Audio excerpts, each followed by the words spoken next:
ಉರಿತಾ ಇರೋ ಈ ಬೆಂಕಿ ಮೇಲಾಣೆ ನಿನ್ನ ವಂಶನ ಸರ್ವನಾಶ ಮಾಡಿದೆ ಈ ಸೌಂದರ್ಯ ಸಾಯಲ್ಲ.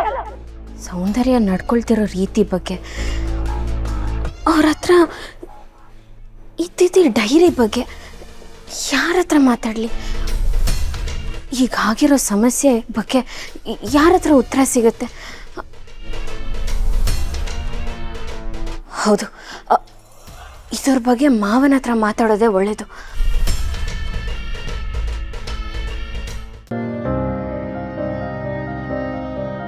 ಮಾವ, ನಿಮಗೆ ಸೌಂದರ್ಯ ಬಗ್ಗೆ ಏನು ಗೊತ್ತು? ನಾನು ಯಾಕೆ ಇದನ್ನು ಕೇಳ್ತಿದ್ದೀನಿ ಅಂದರೆ, ಇಷ್ಟು ದಿನ ನೋಡಿದ ಸೌಂದರ್ಯನೇ ಬೇರೆ, ನೆನ್ನೆ ನೋಡಿದ್ದೇ ಬೇರೆ. ಅವ್ರ ನಿಜವಾದ ಹೆಸರು ಸರ್ವಮಂಗಳ ಅಲ್ವಾ?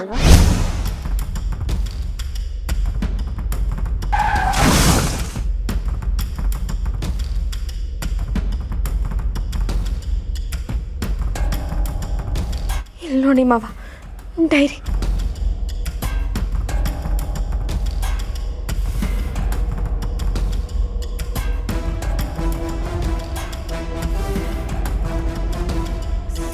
ಸೌಂದರ್ಯ ಅವರು ಈ ಡೈರಿ ತಗೊಂಡು ನೆನ್ನೆ ಅತ್ತೆ ಸಮಾಧಿಗೆ ಹೋಗಿದ್ರು.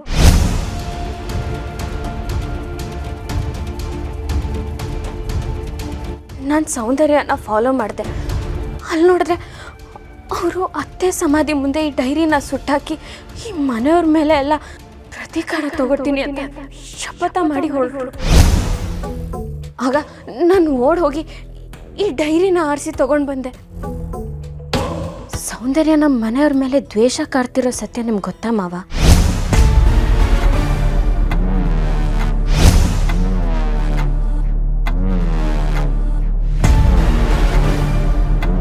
ಇದೇ ಕಾರಣಕ್ಕ ಅವ್ರು ನಿಮ್ಮನ್ನ ಈ ಪರಿಸ್ಥಿತಿಗೆ ತಂದಿದ್ದು.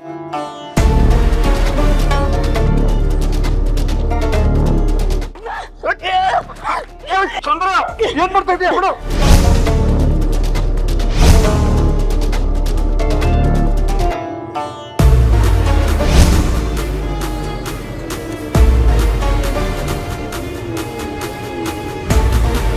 ನೀವೇನೂ ತಲೆ ಕೆಡಿಸ್ಕೋಬೇಡಿ, ಧೈರ್ಯವಾಗಿರಿ. ಸೌಂದರ್ಯ ಅವರಿಂದ ಈ ಮನೆಗೆ ಆಗ್ತಿರೋ ಸಮಸ್ಯೆನ ನಾನು ಬಗೆಹರಿಸ್ತೀನಿ.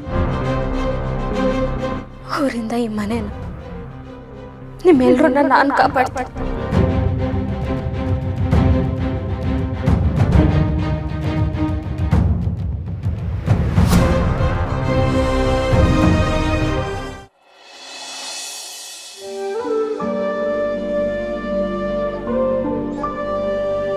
ಒಂದು ಕಡೆ ಅಚ್ಚು ಜೀವನ ಹೀಗಾದರೂ ಏನು ಮಾಡೋಕ್ಕಾಗ್ದಿರೋಂಥ ಪರಿಸ್ಥಿತಿ, ಇನ್ನೊಂದು ಕಡೆ ದೀಪ ಅವ್ರು ನನ್ನ ಬಿಟ್ಟು ದೂರ ಹೋಗಿ ಇಷ್ಟು ದಿನ ಆದರೂ ಅವ್ರ ಬಗ್ಗೆ ಏನು ಇನ್ಫಾರ್ಮೇಷನ್ನೇ ಗೊತ್ತು ಮಾಡ್ಕೊಳಕ್ಕಾಗ್ದಿರೋಂಥ ಪರಿಸ್ಥಿತಿ. Life is starting to feel so complicated. ಈ ಟೈಮಲ್ಲಿ ದೀಪ ಅವ್ರು ನನ್ನ ಜೊತೆ ಇದ್ದಿದ್ರೆ ಖಂಡಿತ ಅಚ್ಚುನ ರಾಹುಲ್ನ ಒಂದು ಮಾಡೋಕ್ಕೆ ಏನಾದರೂ ಪ್ರಯತ್ನ ಮಾಡಿರ್ತಿದ್ರು.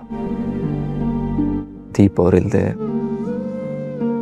Mentally I am starting to feel so low.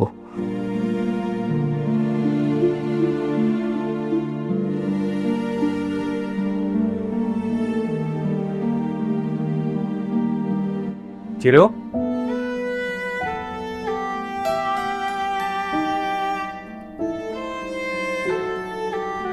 ಏಯ್ ಚಿರು, ಏನಾಯ್ತು? ಯಾಕೆ ಅಳ್ತಿದ್ಯಾ? ಯಾಕೋ ದೀಪ ಅವ್ರು ತುಂಬ ನೆನಪಾದ್ರು. ಲೈಫಲ್ಲಿ ಮೊದಲನೇ ಪ್ರೀತಿ, ಮೊದಲನೇ ಸ್ನೇಹ ಅನ್ನೋದನ್ನು ಯಾವತ್ತೂ ಮರೆಯೋಕ್ಕಾಗಲ್ಲ. ನನಗೆ ಗೊತ್ತು, ದೀಪ ಈ ಮನೆಗೆ ಬಂದಾಗ ನೀನು ಅವಳ ಜೊತೆ ಎಷ್ಟು ರೂಢಾಗಿ ನಡ್ಕೊಳ್ತಿದ್ದೆ ಅಂತ. ಆದರೆ ಹೋಗ್ತಾ ಹೋಗ್ತಾ ಅವಳ ಮೇಲೆ ಹುಚ್ಚಿಡಿಯೋ ಅಂಥ ಪ್ರೀತಿ ಹುಟ್ಟಿದೆ ನಿನಗೆ. ಆ ಪ್ರೀತಿ ನಿನಗೆ ಸಿಗಬೇಕು ಅನ್ನೋ ಅಷ್ಟರಲ್ಲಿ ದೀಪ ನಿನ್ನನ್ನು ಬಿಟ್ಟೊಟ್ಟೋದ್ಲು. ವಿಧಿ ಅವಳ ಜೀವನದಲ್ಲಿ ಎಷ್ಟು ಕ್ರೂರವಾದ ಆಟ ಆಡ್ತು ಅಂತ ಯಾರಿಗೂ ಗೊತ್ತಿಲ್ಲ. ಅದು ಹಾಗೆ, ನಮ್ಮ ಜೊತೆ ಇರೋವರೆಗೂ ಅವ್ರ ವ್ಯಾಲ್ಯೂ ಗೊತ್ತಾಗಲ್ಲ. ಅವ್ರು ಬಿಟ್ಟು ಹೋದಾಗಲೇ ಅವ್ರ ಮಹತ್ವ ಏನು ಅಂತ ಗೊತ್ತಾಗೋದು. ಹೌದಣ್ಣ, ದೀಪ ಅವ್ರ ವಿಚಾರದಲ್ಲಿ ತುಂಬ ತಪ್ಪಾಗಿ ನಡ್ಕೊಂಬಿಟ್ಟಿದ್ದೀನಿ. ಆದರೆ ಅವ್ರ ಮೇಲಿನ ಪ್ರೀತಿನ ಎಕ್ಸ್ಪ್ರೆಸ್ ಮಾಡ್ತಾ ಅವ್ರ ಜೊತೆ ಸಮಯ ಕಳಿಬೇಕು ಅನ್ನೋಷ್ಟರಲ್ಲಿ ಹೀಗಾಗೋಯ್ತು. ಆದರೆ ದೀಪ ಅವರು ಬದುಕಿದ್ದಾರೆ.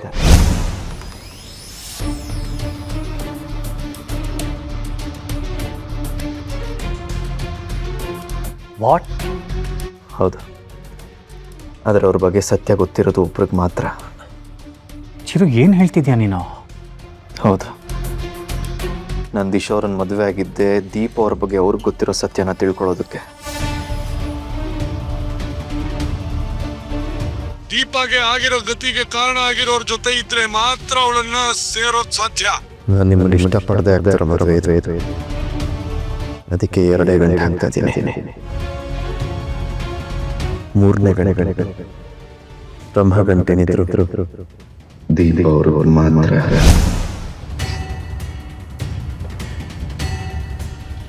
I am very sorry Chiru. ನಿನ್ನ ಲೈಫಲ್ಲಿ ಇಷ್ಟೆಲ್ಲ ಆಗಿದೆ ಅಂತ ನನಗೆ ಗೊತ್ತೇ ಇರಲಿಲ್ಲ. ನೋಡು, ನೀನೀಗ ದೀಪ ಬಗ್ಗೆ ತಿಳ್ಕೋಬೇಕು ಅಂದರೆ ದಿಶಾ ಜೊತೆ ಕ್ಲೋಸ್ ಆಗೇ ಇರಬೇಕು.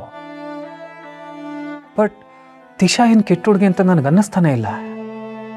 ನೋಡು, ನೀನು ದಿಶಾ ಜೊತೆ ಫ್ರೆಂಡ್ಲಿ ಆಗಿದ್ಕೊಂಡೆ ದೀಪ ಬಗ್ಗೆ ತಿಳ್ಕೊ. ಸರಿ, ಇನ್ಮೇಲೆ ನಾನು ಇಲ್ಲೇ ಇರ್ತೀನಿ. ನಿನಗೇನೇ ಸಪೋರ್ಟ್ ಬೇಕಂದ್ರೂ ನನ್ನನ್ನು ಕೇಳು. ಥ್ಯಾಂಕ್ಸ್ ಅಣ್ಣ. ಇಷ್ಟಕ್ಕೆಲ್ಲ ಥ್ಯಾಂಕ್ಸ್ ಯಾಕೋ?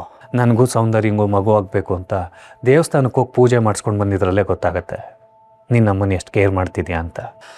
ಅಂಥದ್ರಲ್ಲಿ ನಿನ್ನ ನೋವಿಗೆ ನಾನು ಇಷ್ಟು ಸ್ಪಂದಿಸ್ದೆ ಹೋದರೆ ನಾನು ಅಣ್ಣ ಹೇಗಾಗ್ತೀನಿ ಹೇಳು? ಇನ್ಮೇಲೆ ಏನೇ ಹೇಳ್ಕೊಡ್ಬೇಕು ಅಂದರೂ ನನ್ನ ಹತ್ರ ಶೇರ್ ಮಾಡ್ಕೊ. ಆಗಿದ್ದನ್ನೆಲ್ಲ ಮರ್ತ್ಬಿಡು ಚಿರು.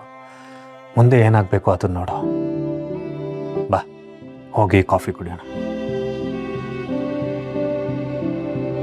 ಬಾ.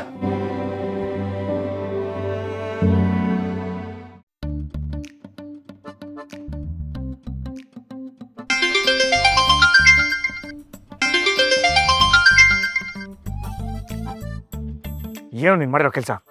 ನಾನು ಇಲ್ಲಿ ಬಾಡಿಗೆ ಮನೆ ಕೇಳೋಕೆ ಬಂದರೆ ಓನರ್ ಹತ್ರ ನನಗಾಗಲೇ ಮದುವೆ ಆಗಿದೆ ಅಂತ ಹೇಳಿದ್ಯಾ? ನೀನು ಮದುವೆ ಆಗಿರೋನ ತಾನೇ?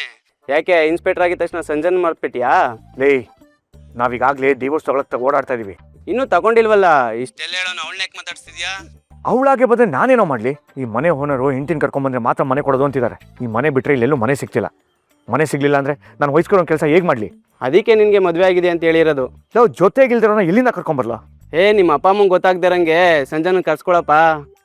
ಬಾಯಿಗೆ ಬಂದಿದ್ದು ಮಾತಾಡಬೇಡ, ಬೇರೆ ಕೆಲಸ ಇದೆ. ಫೋನ್ ಇಡ.